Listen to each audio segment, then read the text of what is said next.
Yo guys, check. Kamusta mga idol? So ayan, mag-update tayo ngayong araw ng Sabado mga lods, no? So grabe, napaka-stable. Stable ng ating market, ganoon din sa Bitcoin. Parang naglalaro lang sa 96. Simula saan ba 'to? April 24, 95, April 26. So, ayan, no, mga nandun lang tayo. No? Parang nakakainip pag titignan natin, no? Kung papansinin natin, nakaka-boring yung ganitong galaw ng market. Kahit pag nagtitrade, nakaka-board. Nakaka-board yung trading. So, mas maganda ata na magsilabas-labas muna tayo at magsaya. Parang ganun yung sinasabi ng market, no? Pabayaan nyo muna siya. No, so ayan, grabe, mag-update tayo. Huwag nyo kalimutang i-like yung video natin. At sa mga wala pang crypto exchange dyan, nandiyan yung link natin ng BitGet. Sa baba mga idol, medyo malupit-lupit na tayong mag-hold. Kasi tagal na natin naka-hold ng trade natin, no? Oh, grabe.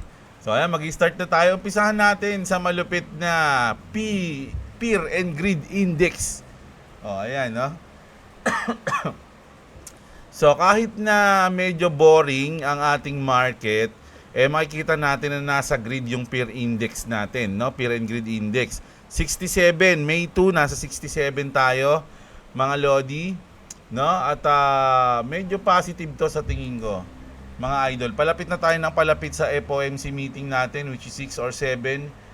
Mga 8 sa atin pala, 7 or 8 ng May sa atin, yung FOMC. So malapit na, ilang araw na lang, isang linggo na lang ata at dun natin makikita at mararamdaman yung volatile, mga loads, no? Magiging magalaw dun sa FOMC. So pero anong mangyayari ngayon? Kumbaga, bago ba dumating yun, magda-drop tayo, no? Kasi inaasahan natin magka-cut ng rates yung sa Fed eh. So ina-expect na magpa-positive. So pwedeng maging sell the news yan, mga idol Hindi porkit nag-positive talagang lilipad na to the moon. Pwedeng gamitin yan ng mga trader para mag-sell the news. So pero depende sa mangyayari sa mga susunod na araw bago mapunta tayo dun sa date na yun. Pwedeng pag bumaba tayo, simula ngayon pababa tayo hanggang dumating yung date na yun, malamang pataas yun. Pero kung pataas tayo ngayon, tapos dumating yung date na yung nag-cut ng rates, baka mag-sell the news tayo nun. Baka lang, no? Baka pag lumipad tayo ngayon, papunta dun sa May 8 or 7, tapos biglang mag-cut ng rates, baka mag-sell the news, bumagsak. Pero kung ang galaw ng market, pababa, no? Tapos biglang nag-cut ng rates, yun, medyo baka lumipad tayo, mga lods. Nagigets nyo ba? So, ayan gravities yan. So, tignan natin ang malupit na inverse. Alam niyo inverse? Si Inverse Kramer, nako, isa pa to. Sabi dito, Jim Cramer says there will not be a recession. So, alam niyo naman si Inverse Kramer, lahat ng sinasabi niya is magkakabaliktad o kabaliktaran yung nangyayari. No? Talagang subok na yan sa mundo ng crypto. Lahat ng binitaw niyang salita, kabaliktaran yung nangyari. So kung sinabi niya rito na hindi magkakaroon ng recession, malamang magkaroon tayo ng recession, mga idol. At sabi dito, sell everything, it's over. He had to open his mouth, no? So wala na, magkakaroon na ng recession. Sabi, we are cook. Yan, 2 beses po, pareha sila nang naisip. So grabe, ba't kasi kailangan pa magsalita ng Jim Cramer? Dapat yung opinion niya sa kanya na lang 'di ba? So grabe. So ano kaya mangyayari? Asahan ba natin na magkaroon ng recession? Medyo tama na siya. Pero sa tingin natin walang tinama 'to laging baliktad to si Jim Cramer 'Di ba? So ito naman, nako sa mga Pi network natin na community diyan. Sabi dito, yung hindi pag-list ng Binance sa coins ng Pi, hindi siya negative overall. No, pwede siyang maging delaying tactics for long term. Ayun yung sinabi dito ni Crypto News, no? Kumbaga strategic move. Ayun yung sinabi nila kasi yung delay ng list ng Binance, is it a strategic move or miss opportunity? Sabi nga dito, Picoin price has continued to fall due to the absence of any positive catalyst despite the broader crypto market resting in the green, no? So, kung papansin niyo nung nag-pump ng $3 si Picoin hanggang doon, tas tuloy-tuloy na siyang bumaba. Kahit na yung Bitcoin nagkakaroon ng pagtaas, si Picoin isa hindi niya nasasabayan si Bitcoin at talagang nagda-drop siya ng tuloy-tuloy. Kaya nga kung titignan niyo si Pi ngayon, gusto na lang natin. 0.5, no? Kung titignan, kung i-zoom out natin 'to, mga lodi, talagang nakakalumutignan 'to, mga idol, lalong-lalo na sa mga nakabili dito sa top, no? So, kung i-zoom out natin ng 1 day yan, no? Titignan niyo, grabe. Oh. Talagang para siyang para siyang para siyang rug pull coins kung titignan mo. 'Di ba? Oh, pag drop dito tuloy-tuloy na. Pero pag yan nag-pump, 'di ba? Oh, pag yan hinatak, biglang lumipad, magsisisi ka hindi ka bumili sa part na 'to. Ganun usually yung nangyayari, 'di ba? So, ayun yung sinabi dito ng Picoin. The Pi Network community has blamed the delay in Binance listing as one of the prime reason behind the continuing downturn momentum in the assets. However, some argue this delay could actually be a strategic win for Pi long-term growth. Alam nyo mga idol, si Pi Network pagdating sa crypto, kahit nasabihin na natin na matagal na si Pi na minamine, pero para sa akin, pagdating nung baby pa siya, kumbaga, simula nung nilist siya sa crypto exchange, dun pa lang siya nag-umpisa para sa akin. So, para sa akin, baby pa si Pi Network. So, marami pa siyang i-grow. So, sang-ayon ako doon sa sinasabi na pwedeng maging strategic yun, no? Na yung pag-delay ng listing ng Picoin sa Binance, no? Kasi kunyari, biglang nag-bull run na. 'Di ba? Biglang humataw na tayo, nagkaroon na tayong euphoria. Umaangat na lahat ng coins, umaangat na rin si Pi, 'di ba? And then biglang kasi paunahan mawalan ng gasolina yan mga lodi once na nililiparan lahat, 'di ba? Paunahan kung sino yung mga mag-stay, no? Na malakas pa yung gasolina, yun yung tuloy-tuloy na angat. Pero yung mga naubusan na ng gasolina, makikita nyo, naiiwan na yan.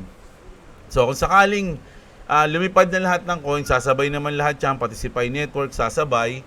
Tapos kung mawawala na siya ng gasolina, tapos bigla siyang malilist sa Binance, dagdag gasolina, 'di ba? Magi-stay siyang umangat. Parang ganun yung naisip ko dito kay Pi.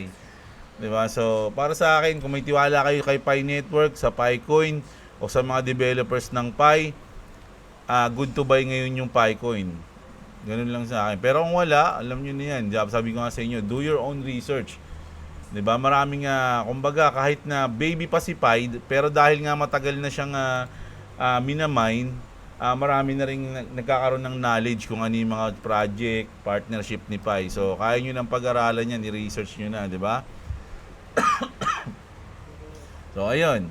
So, good news. Hindi ko masabi kung good news to eh. Pero para sa akin, positive to. Pwede maging strategic nga na move yun, no, pagdating kay Picoin. So, ito na tayo. Para naman sa mga Shiba Inu coins dyan, Shiba Army. No, Shiba Army. Analyst provides timeline for Shiba Inu price to reach 2024 high. Kung natatandaan nyo, nung pumap si Shiba Inu, check natin Noong 2024, last year, ang tindi na nangyari sa atin doon. Kasama tayo doon. Max natin. Ayan, Max, no? So, dito pa lang, mga idol, nakaano na tayo dyan. Nakapondo na tayo dyan. No? Nag-ano na ako dito, DCA, nagbubodega na ako ng SHIB sa mga panahon na to. 2023, mga idol. 2022 pa nga lang eh. Nagbubodega na ako diyan eh. Ito nga halos yung isa sa mga unang-unang coins na meron ako bukod sa SLP, Gala. Ano pa ba 'yan? Ron coins, AXS. Hindi, wala pang Ron noon, AXS pa lang. 'Di ba? So isa to sa mga una kong coins. And then nagbudega ako niyan, maraming Shiba Inu. Alam ko nga umabot ng 70k noon nung invest ko dito, 80k. Tapos biglang pumalo dito. Boom! Sabi ko, paldo. Paldo. Tapos, di ba, nag-take profit ako ng half noon. Tapos, hinayaan ko na lang muna siya. Tapos nakita ko bumaba. Sabi ko, patay tayo dyan. Mukhang bababa. And then, nung umangat siya dito, ayan, medyo nag-take profit na ulit tayo dyan, mga Lodi. So, ang sinasabi nung news na yon, baka daw mangyari ulit, no?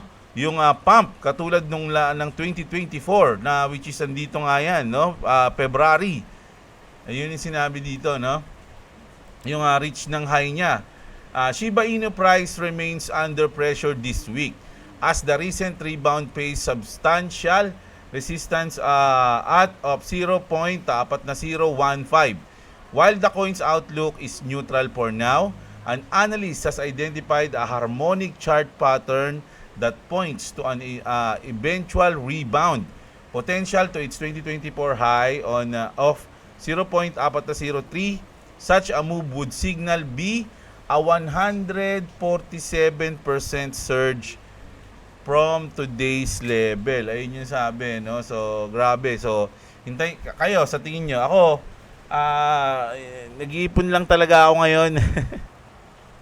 Hindi pa ako makapag-decide. No, nag-iipon lang tayo, nag-iipon lang. Bodega-bodega lang tayo. Parang ang ginagawa ko ngayon is nagtitrade ako ng scalping. Tapos pag kumikita, nilalagay ko sa XRP. And then, pero buo na yung buo na yung loob ko niya na medyo ikakalat natin yung asset natin, mga Lodi. Hintayin lang natin kung ano yung mangyayari sa mga susunod. Na? Hintay ko pa mag-pump eh. Kasi sa tingin ko, kung catalyst lang pag-uusapan, madami yung XRP. No? Marami siyang good news na pwedeng ilipad niya kumpara sa ibang mga coins. Tapos may adoption pa na mangyayari sa kanya. So sa kanya ko muna binababad yung coins ko kasi baka magkagulatan. Hindi tayo makasama. Di ba? So ayun yung ating strategy ngayon, mga Lodi, no? So ito naman, sa Ronin Network, ito kasi walang mga news ngayon. At yung huling news natin sa Ronin, medyo hindi maganda kasi naghiwalay sila nung Ragmon. So ngayon merong bagong kaaliwan dito sa Ronin Network. Ito yung Mining Master, no? An idle mining game with with a twist. Fam, are you ready to conquer the Ronin mines? Sabi niya rito, mga Lodi, no? Pick a meal for miner. So ito, merong apple equals low gem chance. So hindi ko pa ito nalalaro. Hindi pa natin alam kung paano yung gameplay nito. Hintayin natin mag-comment yung mga idol natin, sila Skylab dyan. Price meals, ayan, higher success, but cost gem. So parang ano to, mag-ano ka talaga, mining farming, parang ganun, no? 24-hour boost, temporary gem bonus, lifetime boost, permanent gem bonus. So ayan. So ito yung ano nila, Mining Master. So yeah, meron na naman tayong aabangan dito. So pag nagkaroon tayo ng time, titignan natin tong Mining Master na to, mga Lodi. Baka meron na naman tayong pwedeng, alam niyo yun, yung parang passive, kumbaga parang nilalaro mo lang tapos kumikita ka, di ba? Dati uso naman talaga yun sa Axie. Pero ngayon kasi mahirap na yun at maliit lang yung kita. Pero kung marami ka namang laro na alam, tapos sabay-sabay mo nilalaro iba-iba, tapos nagpa-profit ka kahit maliit lang sa bawat isang game, pero kung marami, di panalo, di ba? Ganun. So ito naman. Tether CEO depends is keeping Mika calling EU stablecoin rules very dangerous. So ito si Ardonio, mga Lodi. Ito ata yung isa sa mga tao sa likod ng Tether. Alam niyo naman sila, 'di ba? Ang daming bumabanat sa kanila ng mga nakaraan, no? Nawala na kayo, ganyan na kayo. So ngayon pumalag sila. Mga idol pumalag, no? The European Central, sabi ni Ardonio, the European Central Bank is more interested in pushing the digital euro to control people. Nako, mabigat 'yon, and how they spend their money. So medyo pumapalag na yung Tether ngayon. Hindi na sila nagpapaapi. So, good news yan, mga Lodi, no? Kayo, kung anong-ano sa Tether, kasi marami pa ring issue naman sa kanila. at least ngayon least lumalaban na sila ngayon. Baka meron na silang tira, may pinagmamalaki. Sa bagay, mga Lodi, Tether talaga solid 'yan. Pinakamalaki sa mga isa sa mga pinakamalaking stable coin 'yan. Umuulan. Umuulan nga, grabe init kanina, biglang ulan, no? Mahina ang iyong resistensya, magkakasakit ka, mga idol, no? Kaya ingat kayo. Ha? So, ito naman. Mabigat ding news to, no? 2 IRS crypto directors step down after accepting Doge resignation offer. So, si Elon Musk, alam niyo naman yung Doge, no? Talagang sinisilip nila lahat. No, kumbaga, marami ng mga opisina sa gobyerno yung natatakot sa Doge dahil sinisilip nila yung kung may korupsyon o kung meron kayong ginagawang kababalaghan. So sa IRS, meron na agad na nag-step down na crypto directors, dalawang crypto directors, mga idol. No, kumbaga, bago pa tayo magkandaleche-leche dito, magano na tayo. Sige, magre-resign na kami. Ayan, nag-resign na po sila, mga Lodi. Ito, good news sa Bitcoin. Today, Bitcoin financial company Paul rang the NYSE opening bell this morning. So, nakikita nyo naman, no, talagang, kumbaga, kinokomersya, kumbaga, tawag dito, pinapakalat na, parang ganun, yung crypto o yung Bitcoin. Talagang nilalawak na yung kaalaman nila. Gusto ng mga big companies na ma-open na yung mga tao pagdating sa crypto at sa Bitcoin. So nagkakaroon na sila ng mga ganitong tawag dito, parang commercial or something na basta ganyan, alam niyo na yun. Eto rin, good news rin sa Bitcoin. Senator Cynthia Lummis says the Bitcoin Act is the only solution to America's 36 trillion debt.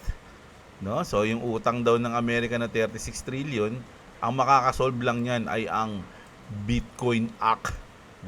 Naniniwala ba kayo doon, mga Lods? Ha? Ako, medyo hindi eh. Medyo hindi ako, bias tayo eh. Diba? So medyo hindi tayo naniniwala dyan. Alam ko na kung ano yung makakasolve dyan, mga Lodi. Yung makakasolve din sa problema ng globally. No, yung magsosolve ng problem globally, ayun din yung makakasolve dyan. At alam nyo na yun, mga Lods. Ripple! Ayun na. I feel good.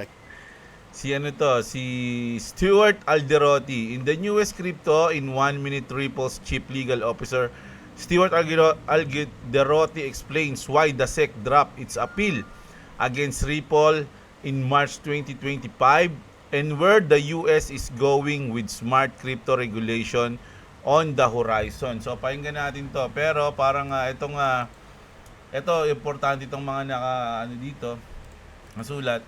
Protecting customers, safeguarding markets, stopping bad actors, supporting innovation. Isa yan sa mga talagang priority ng Ripple, mga Lodi. So, pakinggan pa rin natin si Stewart, mga Lods, no? Anuhan ko lang ng isang mabilisan lang. Ayan. I condensed 6 years of my life into 60 seconds.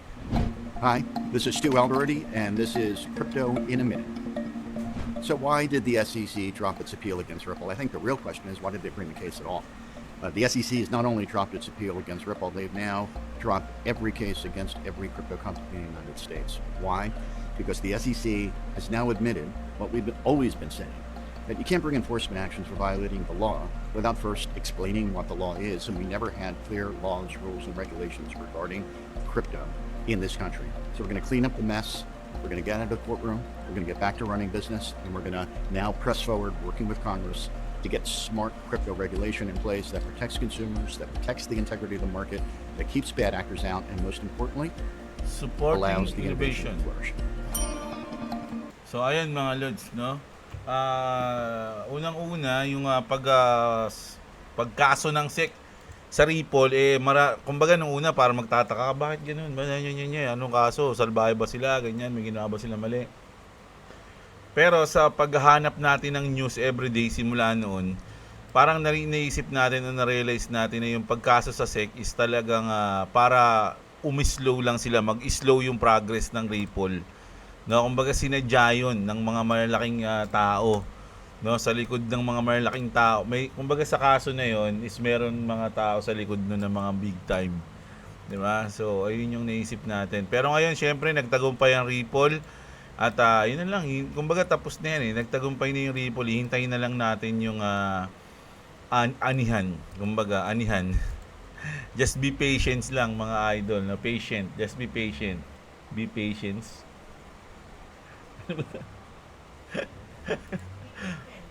Be patient lang daw, sabi ni boss. Hintayin na lang natin, andyan na yan. Sabi naman dito ni Cassie Trades, no? May begins with a critical back test. XRP next move could sooner than many realize. No, ito yung chart niya. So parang sinasabi dito kasi ito yung 1 point, ano ba yung chart natin dito? Check lang natin. Sa mga mahilig mo sa chart diyan, mga idols, no? So ito yan, ito yung ano natin yan eh. Stop loss natin yan eh, mga idol, yung dulo na yan eh. 'Di ba? So ito yan, yung dulo na yan, no. So pwede raw mangyari na bumaba pa dito sa may under ng $2, mga idol, pwedeng dito, no? Under ng $2, mga 1.9, pwede pa raw bumaba dito bago tayo lumipad. Parang ganun yung sinabi niya, no? Ayan. Bababa pa tayo. Kasi ito na yun. Basahin na natin. It's May 1. May 1 niya pa pala ito pinos, no? And the new month is here with XRP coming right up against one of the most important structural levels on the chart, 2.25. After failing to hold above the level, XRP has begun forming subwaves down. We just saw what looks like subwave B, completing with a back test of the 2.5 breakdown, and now I think we're eyeing a likely C wave move down to $2, no? Pwede pa umabot ng 1.9, no? Zooming out, the bigger picture remains unchanged. This may just be the final touch of support before the XRP flips 2.5 and it's off to the race targets remains the same, 2.6 or $3 and beyond once we break out cleanly, no? So ito daw yun mga Lodi, once na ma-break natin. Ako naman, bullish naman talaga ako sa XRP kahit ano pa. Malulungkot lang talaga ako kapag tinamaan yung ating stop loss. Pero okay na ako doon mga idol, no? Kumbaga chances to eh. Sayang kasi mga idol, na malay nyo hindi na to abutin hanggang lumipad. Ang sarap nun. Pero kung abutin siya, hindi ibibigay sa atin, okay lang naman, no? May bodega naman tayo. Or pwede pang chance na mag-position ulit. Ganun yung tinitignan ko dyan. Once natamaan yung stop loss natin dyan, ang laki pa ng chance natin para pumosition ulit. Kasi ang position ko dyan nandito. Ayan yung mga Lodi. Ito yung kulay green na yan. No? Stop loss lang yan mga Lodi. Dito yung ating liquidation. Siguro may matitira lang ako dito mga $5, $10 na lang. No? Pwedeng isagad na natin. Pero once na bumaba pa dyan, isipin nyo pag nag-position tayo nyan, o kung ganito kalaki, edi ang sunod na stop loss natin, if ever, kunyari lang nasa ano na, 1.4 pa, no? Pwede, kung sakali. Kung abutin yan, 'di ba? So ayun. Sana hindi naabutin para solid, 'di ba? Tapos 71% of Binance trader are bullish on XRP amid Eric Trump fueled Ripple sweep rumors sa major XRP breakdown coming. So yung sinabi niya sa sweep na napakabagal ng sweep, kailangan natin ng crypto adoption na malupit na mabilis.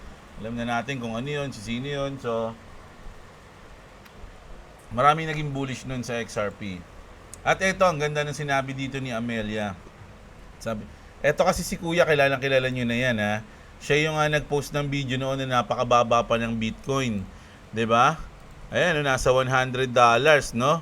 Nung sabi niya dito, tonto siya, nag $100 yung Bitcoin, no? Ayan, 111. So, sobrang aga niya pa niyan. Sobrang lupit niya niyan. Ngayon, may bago siyang video, di ba? Nasa 100,000 naman yung Bitcoin. Siya pa rin. Pero paldo na siya nun, mga Lodi. Sabi naman dito ni Amelia, imagine being this early with Bitcoin. Di ba? You are. Sabi niya, ikaw, maaga ka pa, but with XRP instead. Hindi sa Bitcoin, maaga ka pa sa XRP. The exact same thing will happen. Owning only one XRP will be extremely rare in a few years from now. Because XRP is like Bitcoin, but on steroid. So, di ba? So, yun ang sinabi niya, ang ganda nun. Medyo natuwa tayo dun, mga It's an idols. all-time Sinabi high niya and yun. it's continuing to rise. So, I've ito seen it naman, break, 3 out na times tayo today, sa went up to 110. sa This is the crypto. highest that Ito, it's been. It's ridiculous. nakita ko lang to, mga idol. So, pag Last trade, 189 siyempre, ano na Bitcoin kumbaga for nakikita na natin na $111. advance na talaga yung mga technology. Magkakaroon na tayo ng mga robot na You just kasama look at sa this graph. buhay. You see this graph? No, yung mga That's the kasambahay last 3 natin, hours. mga robot na. Pero Give me a paano second, kung I'll switch nangyari it to? I'm Mga right here idol, kung nangyari to, watching tignan history natin be ha. made. Hindi ko na lagyan ng sound kasi Bitcoin mga is now ganito up to $111. minsan mapaka-copyright eh. So ito, It's an all-time grabe, high oh. and it's Ayun, continuing to natahimik rise. lang I've yung seen it robots, break, biglang ano, 3 times today, went up to hysterical. 110. Grabe. This is the highest that it's Pakawalan been. niyo ako! It's ridiculous. Rah! Rah! Saan yung mga kasama ko? Mga ganun siya. Last trade, Pakawalan niyo ako. 189 Grabe, Bitcoin no? for $111. Tsaka yung galaw niya talagang pag, nako, That's bakal amazing. yan, no? Tamahan ka lang ng You just look konti at this dyan. graph. You see this Malamang graph? tapyas That's the ka. last 3 hours. Mga idol, no? Give me a second, I'll Grabe, switch it up. nakakatakot. I'm right Parang here hindi good idea watching yung ano history be made. Magkaroon tayo ng robot mga Bitcoin is idol now sa up to tingin nyo. $111. Good idea pa kaya? It's an all-time high Nakakatakot and it's eh, no? continuing to rise. I've seen Isipin it mo, break, tulog ka, bigla kang 3 times pinagpapalo. today, went up to 110. And this is the highest that it's Gising, been. It's you know? ridiculous. Gising! Lasing ka na naman! Wala ka nang ginawang Last batugan trade, ka! 189 Lumayas ka na lang Bitcoin dito! for $111. Jeez, that's Grabe, that's no? amazing to me.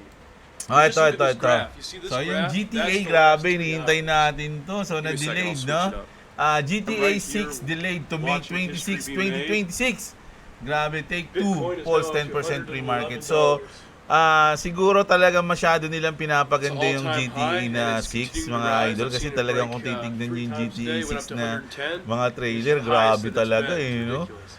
Mukhang makatotohanan na, para ka nang naglalaro sa totoong Last buhay. trade, 189 Mga idol. Bitcoin for $111. Yung video, wala yung mga video. It's amazing to me. Kung kailan gusto mo You just makita look at yung this video, graph. saka See hindi this graph? lumalabas That's eh. the last 3 hours. Give me a second, I'll switch it up. I'm right here Trailer na lang. watching history be made. Ay. Bitcoin is now up to $111. It's an all-time high and it's continuing to rise. I've seen it break. Ayan, no, 3 kita times today, nyo. went up to 110. May It's sounds the ba? highest that Tanggalin it's ko lang been. ah. It's ridiculous. Grabe, kala mo totoo na, no? Mga lods, no? Last trade, 189 Imagine, naglalaro ka niyan. $111. No control mo yan. Oh, di ba? Jeez, that's amazing. to Para me. na silang mga You just look totoong at this graph. You see this graph? tao. That's the last 3 hours. Give me a second, I'll switch it up. I'm grabe, right oh. here watching Oh. history be made. Bitcoin is now up to Sarap maglaro niyan. $111. Ang sarap mag-stream niyan ng live, tapos ano, no? It's all-time high. Eh, and no, it's kala mo continuing totoo to na. rise. Mga, I've seen ang it mga break, video na meme 3 eh, times mga today, went Lodi, up to na sikat na 110. video na meme. This is So, the highest that it's been. pinasok sila sa Ridiculous. GTA. Oh, ayan, no? Last trade, 189 Bitcoin for Ang ganda. $111. Mga idol. So, kaabang-abang yan. Marami nag-aabang ng GTA 6 I mean, just na look at this malabas. graph. Pero See this na-delay. graph? Naku That's po, the naku last po, 3 naku po. So, hours. na-delay ng Give me a second, I'll switch May it up. 26, I'm right here. 2026. So, Watching isang history be taon. Mahigit pa. Ang Bitcoin hintay is now up to natin. What the hell, no? $111. Grabe. So, magtsatsaga muna ako sa Tekken na It's wala all-time sila yung high, mulong. and it's continuing Is to na ako rise. sa I've seen it Tekken eh. break, Ang pangit 3 ng times update today, nila went up ngayon. to 110. Dami It's the nagre-reklamo. highest that it's been. It's ridiculous. Negative 100% yung ano eh, yung rate. Yung nilabas na Last season trade, ng ano. 189 Tekken Bitcoin 8. for $111. Grabe ano. So, grabe. That's Nakaka-disappoint. amazing to me. Tapos wala pa sila. You Wala just na look akong at this pakialam graph. kahit You ano see pa this yung Tekken. graph? Basta That's nandun the sila last eh. 3 hours. Kaya lang, ang tagal Give me a ilabas. second, I'll So, switch it up. ayan, naiinip I'm tuloy right ako. here. So, ayun yung watching update history natin be ngayon made. mga Lodi. Gravities. Bitcoin is Ano now na up to nangyayari sa inyo? $111. No, sana na-enjoy niyo yung video natin ha, kahit It's medyo all-time naboboring high, na ba and kayo it's mga continuing to lodi? rise. I've seen it break, No, kasi yung 3 tagal natin times today. naghintay, Went up no? to Yung pump, 110. hintay tayo This ng is the hintay. highest Pero that it's ganun been. talaga. Ridiculous. No, ganun talaga. Kumbaga kailangan nyo lang talaga mag-hold. Kasi kung Last hindi nyo trade, kayang 189 hintayin, Bitcoin for no? O yung patience nyo is $11. maikli, sabi nga nila That's hindi nyo deserve amazing yung to me. pump, no? I mean, just look at So this hanggat graph. You see maaari, this graph? hintayin That's lang the last natin, 3 hours. stay strong, sabi Give me nga a second, I'll ni switch it up. George, no? I'm right Stay here strong, my friend. watching history be made. Sabi, no? At darating din ang Bitcoin is oras now ng up to anihan, mga lodi. So may $111. naabangan tayo, May 8 o May 7, It's an all-time high, and it's FOMC continuing meeting. to rise. No, I've seen yun, it isa yun break sa 3 times today, abang-abang went na up to date ngayon. 110. Ngayong linggo. This is Next the highest week that it's pala. been. It's ridiculous. So ayun, kita-kits tayo mga idol. Maraming salamat sa mga nanood. Sana enjoy nyo yung video Last natin. trade, At 189 bukas ulit Bitcoin mga lodi. for Huwag nyo kalimutang i-like yung $11. video. At check nyo Jeez, yung mga that's nasa amazing. description natin. Just Malaki look may at this tutulong graph. sa See inyo. this Bukas graph? na magbabasa That's the ng last comment 3 dahil hours. Give me a second, I'll switch it up. Tok na I'm right ako, tok here na ako. So yun, Watching kita history kits. be made. Maraming salamat. Magandang araw sa inyo mga Bitcoin is kapatid now at up to WhatsApp. $111.